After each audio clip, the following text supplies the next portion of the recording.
So hi guys, welcome to my YouTube vlog channel. At syempre i-content naman natin ang kung paano kumuha ng barangay ID. So ito siya guys, yan. Ganito yung tsura ng barangay ID kasi lahat ng bawat barangay may ganito talaga. In case na kailangan mo ng valid ID, pwede kaya kumuha sa barangay.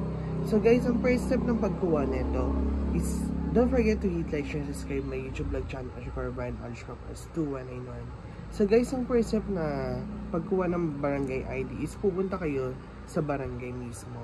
Kung saan talaga yung pinaka-barangay nyo. For example, ako taga Galas ako. So pupunta ako dun sa lugar na kung saan kabilang yung barangay ko.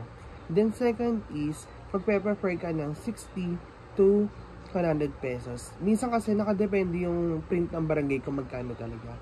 Pero yung presyo ng barangay ID sa amin is 70 pesos lang talaga siya. So third is, pag nandun ka na sa barangay, mag-fill out ka ng form dun na taga dito ka sa barangay na yan. At syempre, fill out mo lahat ng details mo. Syempre, kabilang dun yung pangalan mo, address, and syempre yung barangay mo. So fourth is, may paperman ka dun. And syempre kapag tapos na i-print yung barangay ID, syempre, approve na. So guys, don't forget to hit like, share, and subscribe my YouTube vlog channel @Brian_2191. So guys, kapag may tanong kayo sa barangay ID kung paano siya kunin, mag-comment down lang kayo dito sa YouTube vlog channel ko. And see you on my next vlog guys. Bye!